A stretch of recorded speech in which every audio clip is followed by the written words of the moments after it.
WCCS 101.1 FM, AM 1160. She's Debra Gresley from Aging Services. Joins us again to talk about the Ombudsman program. Good morning. Good morning. Hey, it's good to have you with us. We've had you on before talking about the need to get volunteers to participate in the Ombudsman program. Yes. Thankfully, that end of it is going pretty well. It is. But let's spend some time talking about what the program is and how it helps our senior citizens. Okay, the program is actually the Ombudsman, which when I find interesting still is when I say that I'm an ombudsman, that they want to know what that is. And it is a Swedish word.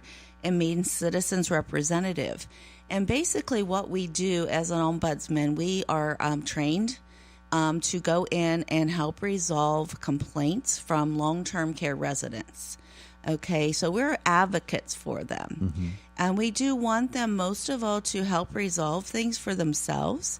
But if they cannot do that, we will step in and help them to do those things. Okay, so when you say long-term residents, long-term residents where? Okay, that's either personal care homes or nursing homes here in Indiana County. And so you have an army, Yes. an army of ombudsmen who can go into these homes and advocate for them. Right now we have 8 ombudsmen, but I'm training about 3 more.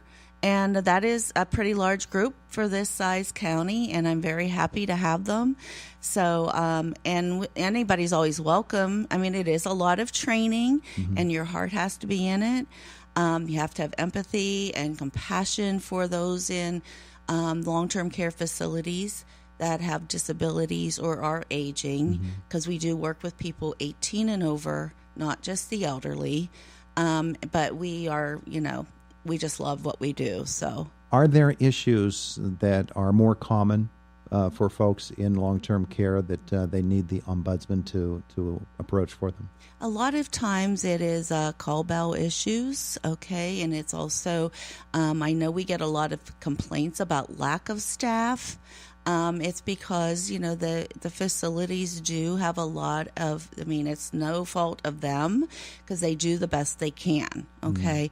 It's just that the needs of the people who have, some of them are 2-person assist, they need assistance to the bathroom, they need a lot of one-on-one attention that way. And this way, too, we are always looking for people who would even willing to go in and just be visitors for them. Okay, now it's not through the Ombudsman program, but we can always find other ways to do that for them, too, if they're lonely. Okay? Yeah, and that is a big, big problem for folks. It is a big problem for folks, yes. In long-term care. For many of them, their minds are fine, their body just doesn't work anymore, and they don't know what to do with themselves in that situation. And to have someone who can visit with them, spend some time with them, and maybe even be involved in some sort of activity with them must be very, very meaningful. Yeah, we can always connect. There's groups here in town that do some other types of volunteering.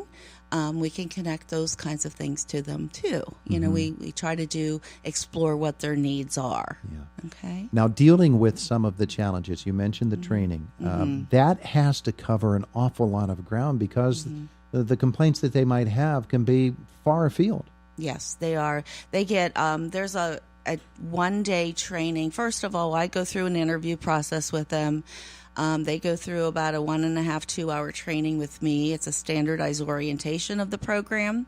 And then from then on, the Department of Aging sets up a training. It's an 8-hour training, and that's just to be an assistant ombudsman.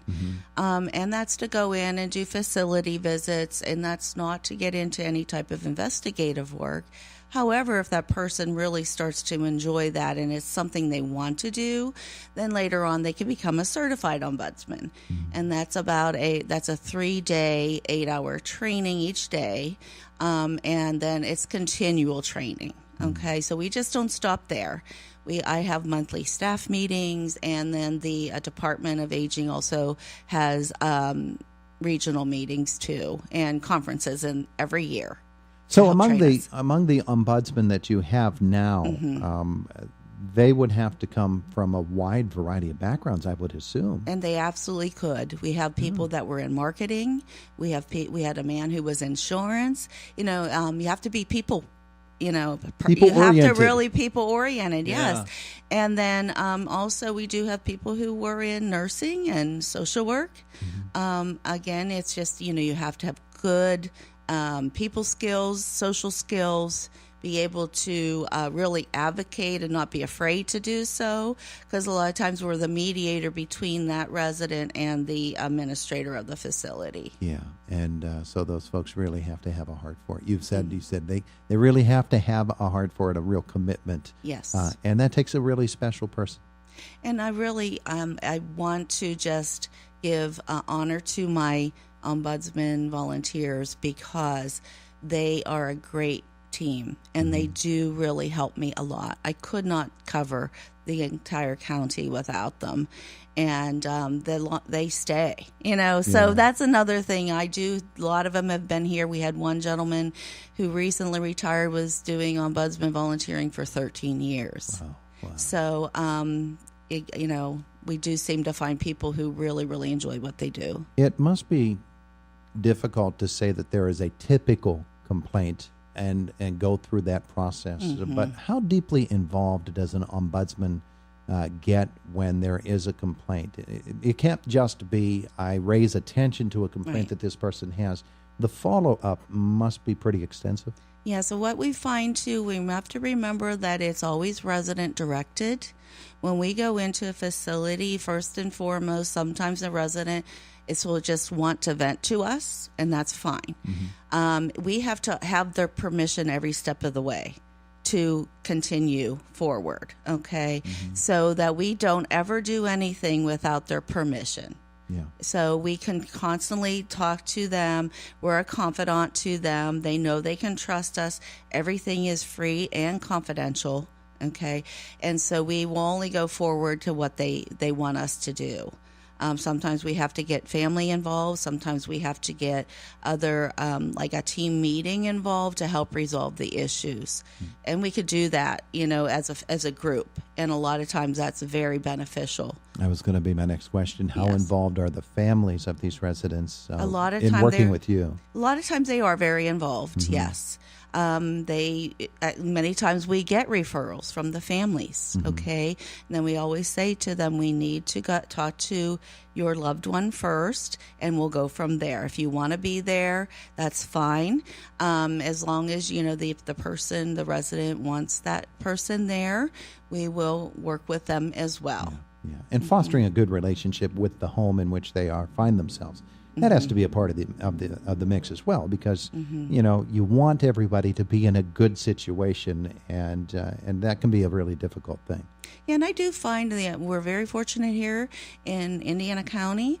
Our administrators are very willing to work with me, and they are also very gung-ho about wanting to help resolve issues with the residents. Terrific. Yes. Now, if somebody wants to learn more, someone who might be a long-term care resident or their family members, or somebody who's interested in the program, what are the resources available to them? Well, first of all, there are posters in every facility. Okay, we have 25 personal care homes, and we have 5 nursing homes. We have ombudsman posters, okay? The phone numbers are on there, okay? They can call us at any time. They can call me at any time, and I will help them. But then, you know, they could just contact, I have a direct line.